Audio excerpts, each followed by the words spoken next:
Welcome back to Unleashing You.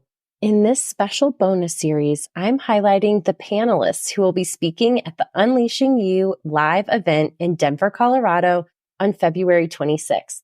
In this episode, I speak with Bobbi Gilbert. Bobbi is currently the HR director for Black Cape and shares with us her journey of spending almost 24 years in the Air Force before retiring in her 40s and pivoting to a completely new career. Bobbi walks us through how she navigated this major life change and how she overcame the thoughts of doubt that inevitably creep in when you're transforming into someone new. I can't wait for you to hear this vulnerable and real conversation that I know we can all relate to. Let's jump in. Before we begin, I want to make sure that you have the Unleashing You retreat on your radar. Because just the fact that you're tuning into this podcast means the Unleashing You retreat is right up your alley. The reason I created the Unleashing You retreat is because as women, we tend to look to everyone else for the answers. We somehow think that everyone else knows better than we do, when in reality, tapping into your own intuition is actually the key to living a happy and fulfilled life.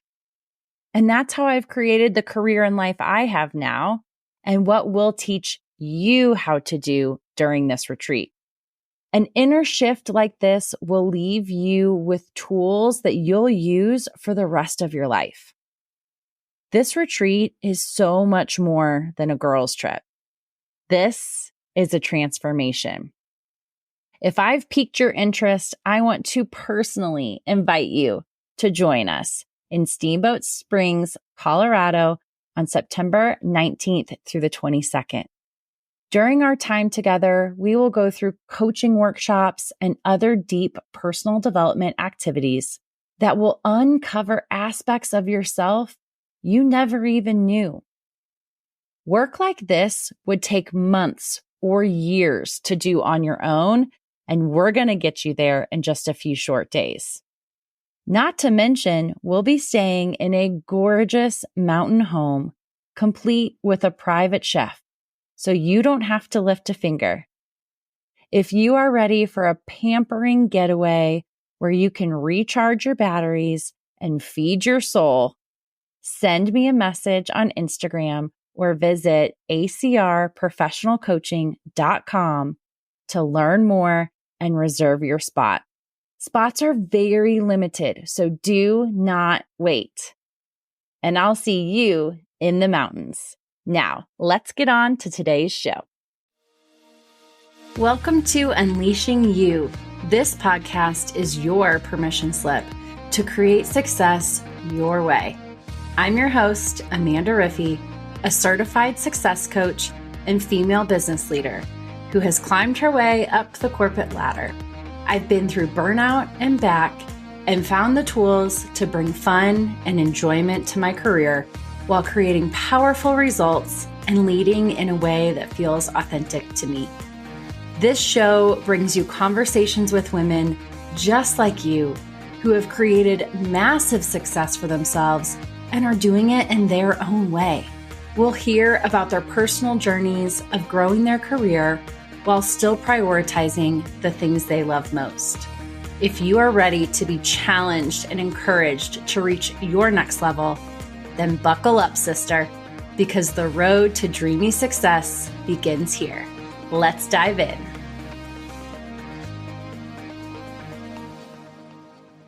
Bobbi, welcome to Unleashing You. How are you?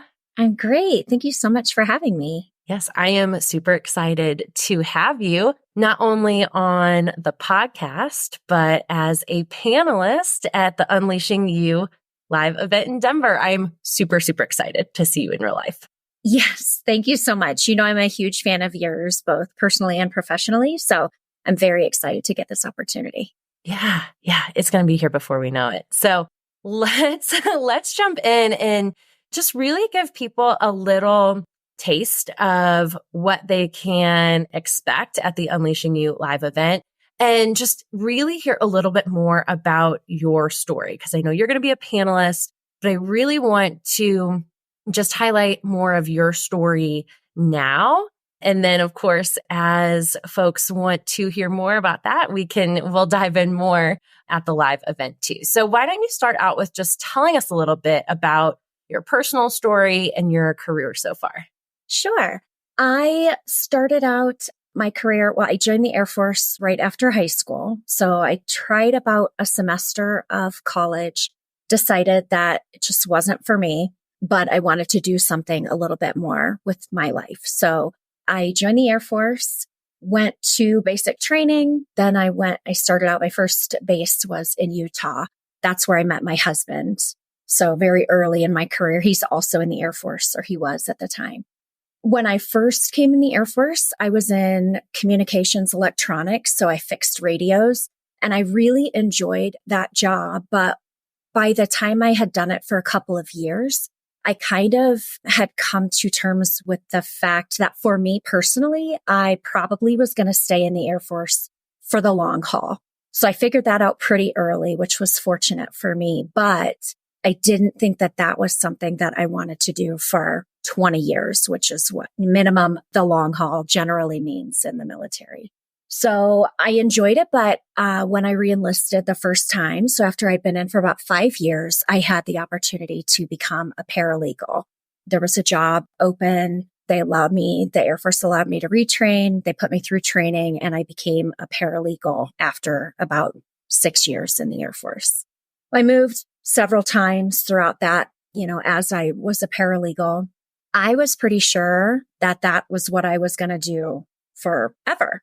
So I got my undergrad and graduate degree, both of those in legal studies, and was a paralegal both for prosecution and defense in the Air Force. I did civil law, that kind of stuff, criminal law, a couple other things like that. And I did that for about another probably 10 years. I was a paralegal. And then my husband got picked up for a position at a different base, and there was no paralegal position there for me. So I say I kind of fell into what ultimately became an HR position, which in the Air Force is known as a first sergeant. It's a very employee relations centric position, among other things, training and development, but it's the civilian parallel is HR. So I was not, if I'm fully honest, super excited about kind of being thrown into that. But by that time we had 2 young children. Obviously I want to be stationed with my husband. And so I was came to terms with, okay, maybe this is very scary for me. And maybe this is something that I can't see right now, but will ultimately be a positive thing.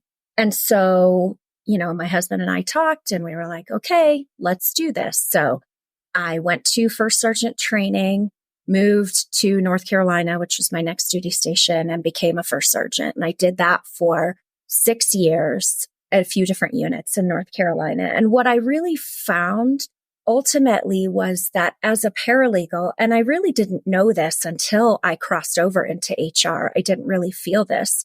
But as a paralegal, I was very reactive to folks in their situations. And primarily because of my position, it was generally someone was in trouble and I was either helping prosecute them or helping defend them in their situations.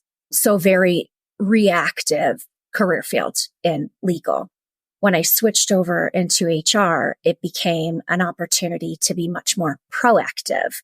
How can I help you before you get there? And for me personally, that was much more where I found that my strengths were there and that I enjoyed that a lot. Kind of people aren't a number, they're a name, and I can see their face and I know their family situation and I'm trying to help them.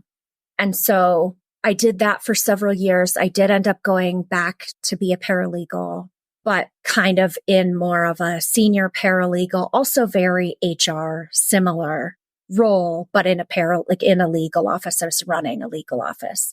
And that's where I retired from the Air Force after my husband and we both retired on the same day, which was very exciting for us. And we had both been in for right at about 24 years. So as I was nearing retirement, I really was forced into this. I had done the military, the Air Force for 24 years. They had always kind of told me what to do to an extent. And so then I had to figure out, what does the future look like for me? What do I want to do? Because now I can pick where I live, what my job is. And so as I was looking into what I wanted to do moving forward long term, HR was really kind of where I landed. There was a lot that I didn't know about civilian HR, but there was also a lot of overlap I found between military HR position and civilian. And so I just kind of started learning the gaps. What are the gaps between what I don't know and what I need to know? And how do I get from point A to point B as I retire?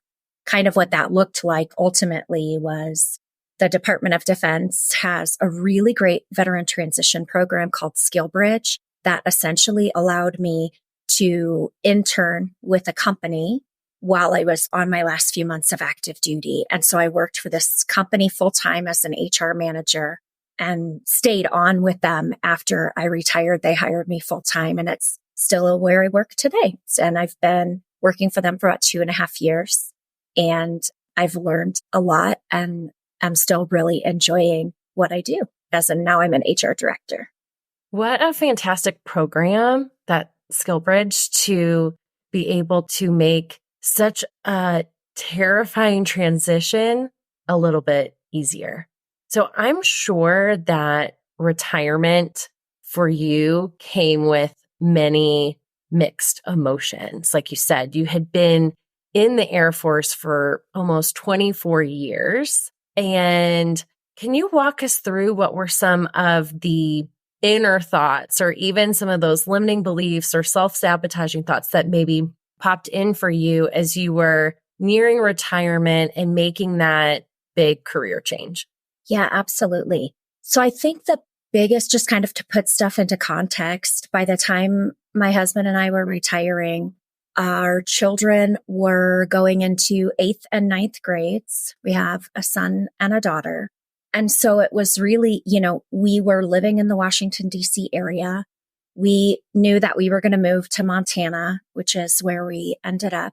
So just kind of thinking about, we're going from 2 very solid incomes to, we weren't going to be making the amount of money that we were making active duty. We do get retirement, which is nice, but it's not active duty pay. So how are we going to, close that gap? What am I going to be doing? And how am I going to fulfill like my inner, I don't want to just do a job for money. I want to do a job that I love and that I'm good at. So we also retired at the end of, or in the middle of 2021. So it was still very much kind of COVID, a lot of, I don't want to say insecurity, but just a lot of unknowns still at that point about, my children didn't go to school at all during that school year from 20 to 21. We moved from Germany to Washington, D.C. in the summer of 2020. So we'd only lived in that area it was less than a year. And so moving across the country during COVID, what am I going to do for a job? How do I find a skill bridge? The military does do, or at least the Air Force, I can say, does a good job of helping with transition or providing you a lot of information, but you have to action that. And you have to figure out, okay, this information they're giving me, what does it mean to me personally? What applies to me? Because it looks very different. When I was in a transition assistance program provided by the Air Force, I've been in for 24 years, and I'm in the same class as someone who's been in for 4 years, and they're getting out and moving back home. And it just looks very different for me generally than it does for them. So I think if I had to sum it up, I could probably use 2 words to sum up kind of just the general feelings that I had during that time. I would say the number 1 feeling was anxiety, and the number 2 feeling was terror. And those 2 kind of went hand in hand. And it was funny, I feel like, to watch my husband, who's in the very same situation, handle things very differently. And he would be like, Bobbi, why are you so stressed out? Why are you letting this get to you? And I would even be like, I don't know, but I am. And so that was a new feeling for me. Like I've been really nervous about things, making career, going from being communications electronics to being a paralegal. And then even more so going from being a paralegal to a first sergeant, which is very much a leadership role, and like questioning, am I right for this position? Who am I to think I have all the answers? And then kind of same thing, moving from the military to civilian life. What don't I know? And not knowing what I don't know was probably the number one scary factor of that transition. That is so relatable. And thinking about going through any type of transition or going into something that is new and unknown, when we're coming from what's comfortable to what's uncomfortable, many of us know like that's where the big growth happens. But man, is it uncomfortable going through it. And it's really easy to go back to, okay, well, that's a warning sign, right? I just need to go back to what's comfortable, when really that's where the biggest growth is happening. So thank you for being so transparent in that, because I know many of us have had those feelings, whether, they are in a similar situation to you of transitioning out of the military and into civilian life, or they're transitioning just into a new career or moving to a new place or whatever that might be. That's just such common feelings that come up that we can all work through.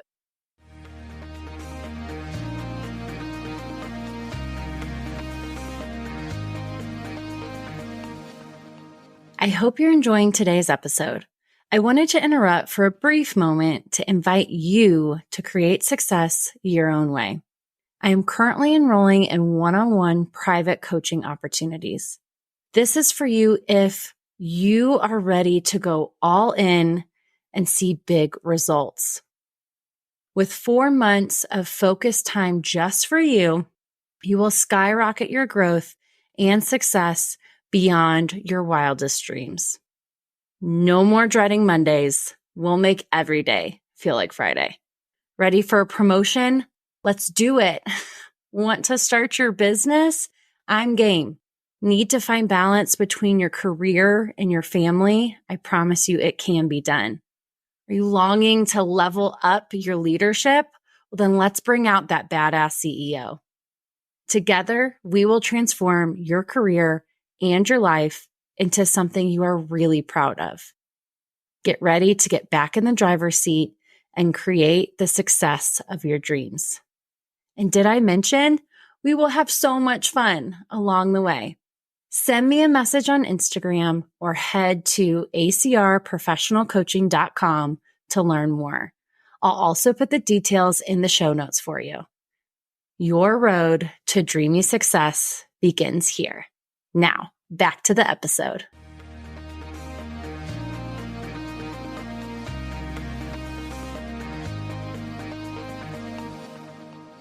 I know you and I were in contact during that transition too. And one of the things that I loved about, I could easily see what you were doing, is you were doing exactly what you said. You were taking action on those things. You weren't letting those fears stop you from taking action to what was next. So can you walk us through a little bit more around what were some of those actions that you took when you were transitioning from retirement into finding that new career? Because I think these are things that, again, can relate to folks if they're, just looking to find a new career or a new job or, step into something new. Absolutely. So I think, for me, I forced myself into this situation, right? I mean, I had to retire eventually, but this was kind of forced by leaving the Air Force. So that made it a little bit easier for me. And we knew our timeline very early on. So, my husband and I sat down probably about 5 years before we ultimately retired to get an idea of, okay, we know, we're going to be eligible for retirement soon. What do we want that timeline to look like? Decided that we wanted our oldest to start high school and not have to move. So, all right, that made it really easy to land on a date. And then we back planned from there. So I would say the early stages started about 5 years out, and little things like, what do I want my education to look like? The Air Force offers a lot of, I'm very fortunate that they offer a lot of tuition assistance and transition assistance. And so taking advantage of the education, but you have to make sure that you back up your planning enough because there are often service obligations that come along with that. But I would say I really went full power. Okay, I have my certifications. I have my diplomas that are applicable here. So what else do I need to look at? I started that really about 2 years out. And what that looked like for me was reaching out to or using the resources that are available. Again, for me as a transitioning veteran, there is really a lot of support around giving us a lot of tools to hopefully help us succeed. So, there are coaches. I definitely used that. And something that really resonated with me early on that I don't think my husband really dealt with this is my coach asked me, now keep in mind, I've pretty much my entire adult life, I've been in the Air Force. They tell you, okay, you're this rank. You've been in for this many years. This is how much money you make. It's very transparent. You can Google it. You know exactly what someone makes. I have no idea what an HR manager an HR generalist or anything make in working for a company. So I was meeting with a coach to try to figure out, what do I want to do? What does this look like? And she asked me, well, what do you think? Okay, if you want to go into HR and you want to be a HR generalist, let's say, what do you want your salary to look like? And I said, well, my retirement is going to be this amount. And this is the delta between my retirement and what I'm currently making. So I think if I make at least X amount, then that's a good goal for me. And she said, what does one have to do with the other? None of that has to do with anything. Like, what is your worth, what you're bringing to the table? And okay, let me show you the tools that can help you find out, go to Indeed, go to salary.com, and really disconnecting, like, okay, your worth is not tied to your military retirement. That doesn't have anything to do with what you're going to be doing now. So I know that not everybody's in the military, but it really I hadn't really made that connection before because I'd never had reason to. And I remember, that was an early conversation. So that was probably 6 or 7 years ago. And I still remember like where I was sitting and exactly what, she said. And I was like, oh man. Yeah, I think you just dropped a knowledge bomb right there. Everybody's like, whoa, that's so good because yes, for what exactly the situation you were in, that makes total sense. But also think of maybe I'm sitting in a career that I'm unhappy in and I want to move to a new career. You could easily use that exact same logic of, okay, well, I'm making this, so and my bills are this, so I need to make at least this to have this, new position or start my own business or whatever, fill in the blank. When what you just said is, what does one thing have to do with the other? What is your worth? And go after that number. I think that is fantastic advice. Yeah. The other thing that I saw you doing a lot that I think will be really helpful for others was you were a master networker. Like I saw you all over the place, just making connections, putting yourself out there, really focusing on your personal brand. Could you maybe take 1-2 minutes to just talk a little bit about that if you have any tips on networking? Definitely. I will tell you that I am not a natural networker. I am actually fairly introverted by nature. And so this was a scary thing for me. What I started out doing was talking to people that I knew personally that had already transitioned out of the Air Force to find out, like, what are your success stories or what would you have done differently? And then they inevitably would say, oh, in the conversation, it would come up, what are you looking to do? Oh, I know someone who would be good for you to talk to. And then they would, do like a soft intro. And then I would have to follow up and have conversations. And what I found was people are very willing. Usually, I mean, there were a couple folks that people are busy and not everybody has time. And I totally get that. But I will say that that was the exception, not the rule that I found. And so for me, what I had to work on also was kind of meeting people where they are and understanding that most people have very minimal knowledge of military lingo. We love acronyms and we have acronyms for everything.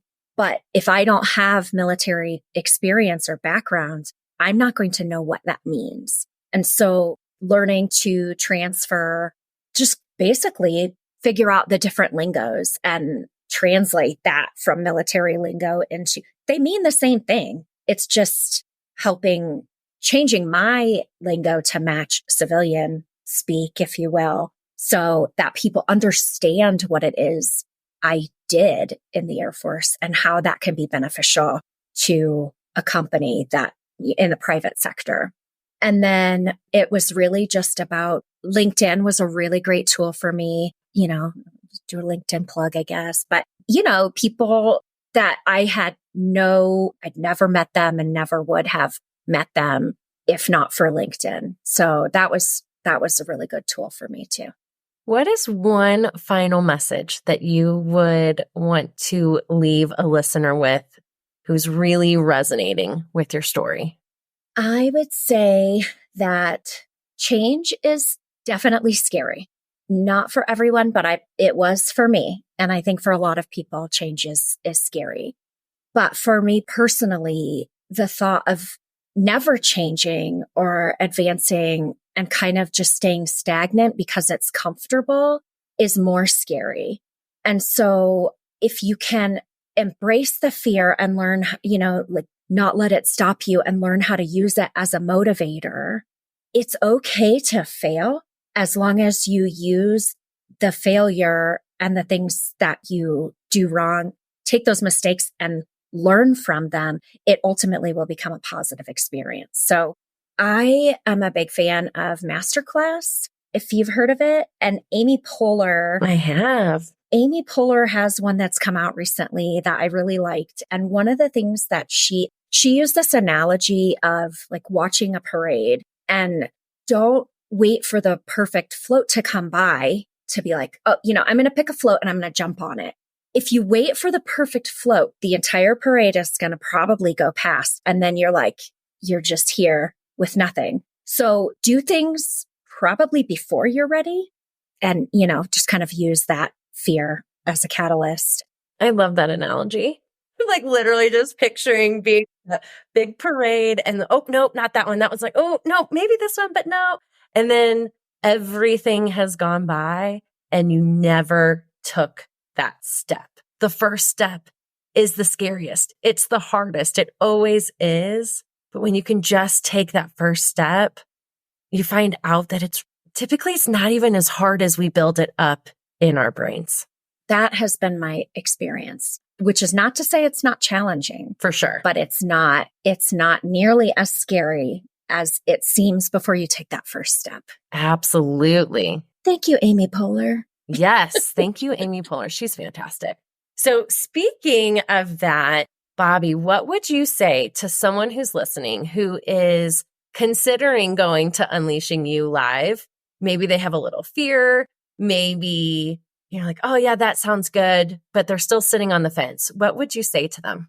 I would say what's most helpful for me is being around other people who are also go-getters and, knowing that I'm not alone in my situation, or, you're not alone in your situation, whatever that looks like for you, is helpful to help us recognize kind of our blind spots, like hearing other people's stories and being like, oh yeah, that really resonates with me. And kind of also helping realize your potential. Who doesn't want to be in a room full of powerhouse women all looking to better themselves? I'm really excited for this, for Unleashing You Live. It's going to be epic. I'm so pumped. And I'm so excited that you're going to be there.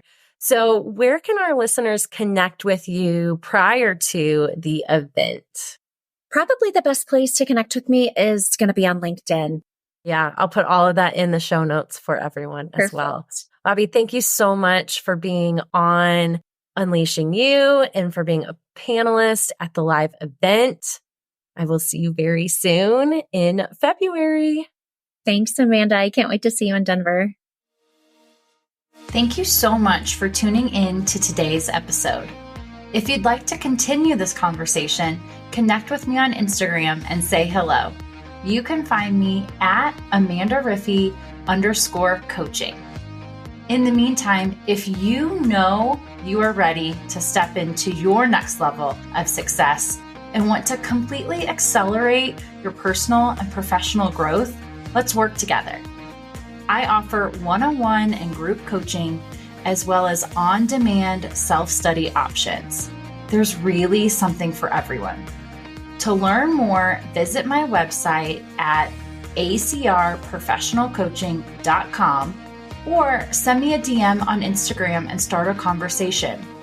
And don't worry, I truly want all of us to succeed, so I promise I will never steer you wrong. Let's create a career and life you love. Chat with you again soon.